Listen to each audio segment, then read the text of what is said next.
नमस्कार, मी सरस्वती आपल्या सर्वांचं मनापासून स्वागत करते अजून एका नवीन व्हिडिओमध्ये। आज आहे सोमवार आणि काल होळी होती आणि आज धुलीवंदन आहे। तर धुलीवंदनाची आम्हाला पण सुट्टी आहे।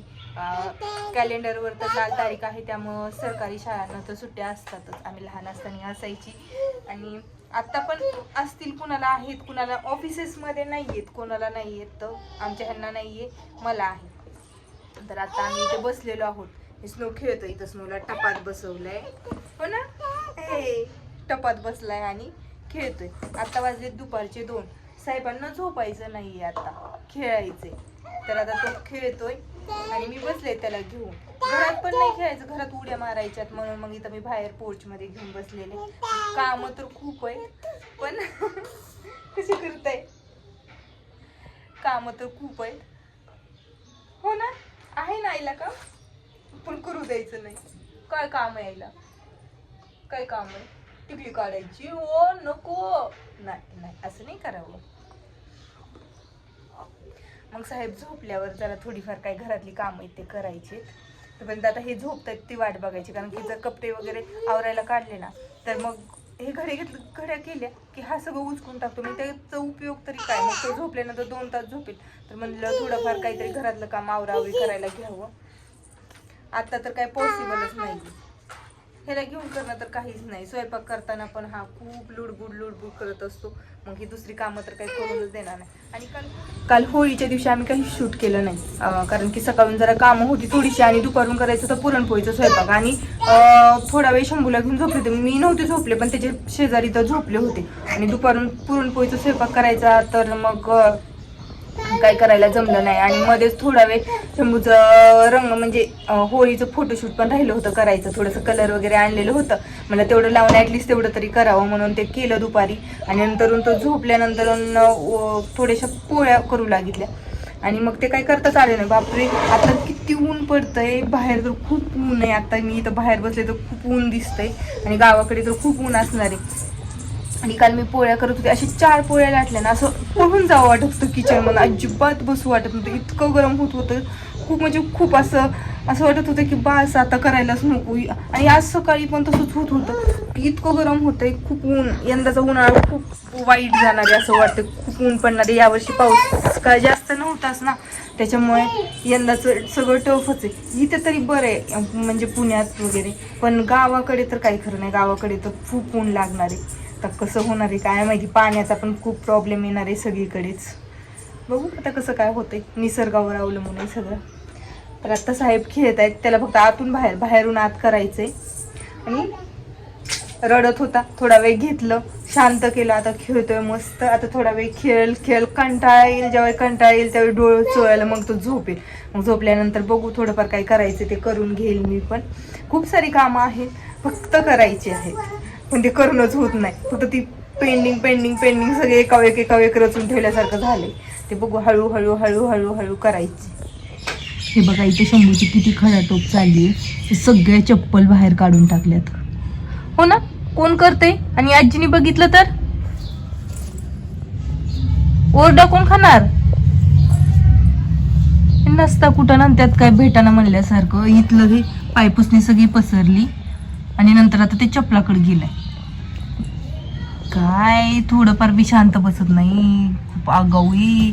ठेवून दे, छे हात धुवायला चल आता, चला आता ह्याचा हात बी धुवून घ्यायला लागेल, सगळे चपला उचकापचकी केले म्हणल्यानंतर।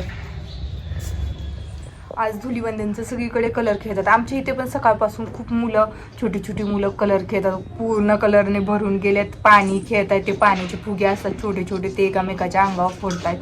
तिकडं रोडला मस्ती चालली आहे त्यांची। आणि कोण मोठे पण खेळतात ज्यांना आवड आहे ते। आम्ही काही खेळलो नाही, संध्याकाळी मे बी बघू, खेळलं तर खेळ, नाही तर नाही। पण गावाकडे कसं असायचं, आम्ही लहान असताना रंगपंचमीच्या दिवशीच रंग खेळायचा, असं धुलीवंदनच्या दिवशी कधी रंग खेळत नव्हता। आता 2-4 दिवसांनी असेल मे बी रंगपंचमी, त्याच दिवशी रंग खेळायचा फक्त। आणि ते सकाळपासून, पण घरच्यांची स्ट्रिक्ट वॉर्निंग असायची, कलर खेळायचा नाहीये, असं कलरने चेहरा खराब होऊ शकतं असं, म्हणजे त्यांचं म्हणणं असायचं। आणि मेन म्हणजे कसं, पाणी अंगावर टाकलं नंतर त्याला घसरून पडलं, हात पाय मोडला, नसता कुठं ना कशाला, त्यापेक्षा कुठे काय करत बसायचं, म्हणून स्ट्रिक्ट वॉर्निंग असायची की अजिबात कलर खेळायचा नाही। तरी पण आता मुलं म्हणल्यानंतर आगाऊपणा राहणारच ना, तरी पण खेळायचं. स्कूलमध्ये गेल्यानंतर कोण येते पाठीमागं बघायला, मग शाळेत कलर खेळायचा, मग कपडे वगैरे भरल्यावर थोडाफार संध्याकाळी ओरडा मिळायचा, पण कलर खेळणं कधी काही सोडलं नव्हतं. पण आता नाही हे खेळ, लहानपणी खूप मजा यायची. आताचं वेगळं, लहानपणीचं वेगळं. आता पण खेळायचं आहे संध्याकाळी. हे बघा माझं कपबड किती मेसी झालेलं आहे. स्नोच्या बाबांच्या कपड्यांचं तर सांगूच नका, त्यांचं किती आवरलं तरी तितकंच असतं. मला सारखं सारखं आवरायला लागतं. अगोदर तर मी खाली सतरंजी अंतरून घेते, त्यामुळे काय होईल, खालची धूळ कपड्यांना लागणार नाही. आणि मला सगळ्या साड्या अशा उंडवून बघायच्या आहेत. काय झाले, माझी एक खूप एक्सपेन्सिव्ह साडी होती, ती अशी कुरतडल्यासारखं झाली, म्हणजे ती ठेवून घडी राहून ती खराब झाली. कारण की जसं मी प्रेग्नेंट राहिले तेव्हापासून मला ते चेकच करणं झालं नाही जास्त आवरावरी. म्हणजे साड्या मी असं अधूनमधून 2-3 महिन्याला मी चेक करत असते, पण तेव्हा मला करणंच झालं नाही, म्हणून मी तसेच ठेवलेलं. पण आता मला काय करायचं, सगळ्या साड्यानं ऊन करून बघायच्यात, कुठे काय झालंय का पूर्ण बघायच्यात. इथे ज्या अडकवलेल्या होत्या त्या करायच्यात, अजून घड्या घातलेल्या ह्या बाकीच आहेत. आणि ही जी साडी आहे ना, ही माझी पहिल्या संक्रांतीची साडी, फक्त आता किती 2-4 वेळा घातली आणि तशीच ठेवून दिलेली. असं काय होतं माहिती का, आपण घेतो साड्या खूप हौसेने घेतो, पण ते घालणंच होत नाही. आता तर काही झाले माहिती का, ब्लाऊजच येत नाही. तो पहिले खूप छोटे ब्लाऊज, आणि आता प्रेग्नन्सीमुळे तब्येत वाढल्यामुळे ते ब्लाऊजच येत नाहीत. मग ह्या साड्या तशाच राहिल्या. तर आता ह्याच्यावर दुसरे ब्लाऊज घ्यायला लागतील आणि नंतर यूज करायला लागतील ह्या साड्या. आता मग सगळं तर मी पटापट आवरून घेते, कारण की आवरून घेणं कंपल्सरीच आहे. खूप म्हणजे खूप पसारा होतोय आणि ते करणं गरजेचंच आहे. स्नो झोपलाय तोपर्यंत करणं गरजेचं आहे. आणि ही आहे माझी ही रेड कलरची साडी दिसते ना, ही माझी लग्नातली साडी, आणि लग्नातल्या साड्या पण माझ्या तशाच आहेत, त्या पण सगळ्या बघायच्या. तर माझ्या शालूसोबत बघायचंय. आणि हे बघा, हे आहे शेवटी आउटपुट. हे आहेत माझे ड्रेस, जे की मी आता यूज करत नाही, कारण की मला येतच नाही येत, म्हणून मी त्याला बघतच नाही. फक्त जेव्हा येतील तेव्हा बघू म्हणलं. आता एवढंच झालंय. जे ठरवलं होतं त्याचे 50% काम झालेलं आहे. बाळ बघत बघत तेवढं काम झालंय. जे झालंय ते चांगलंच म्हणायचं. आणि आता सुट्टीचे सलग 3 दिवस होते ते संपलेले आहेत. उद्यापासून बॅक टू वर्क. चला तर मग आत्ता वाजले संध्याकाळचे 8:30 वाजून गेलेले आहेत. शंभू खेळतोय, स्वयंपाक वगैरे झालाय आणि आता जेवण करायचे. तर म्हणलं व्हिडिओ एंड करावा, म्हणून आता मी व्हिडिओ एंड करते. हो ना रे शंभू, चल बाय बाय. मग चला तर मग भेटूयात नेक्स्ट व्हिडिओमध्ये. तोपर्यंत बाय.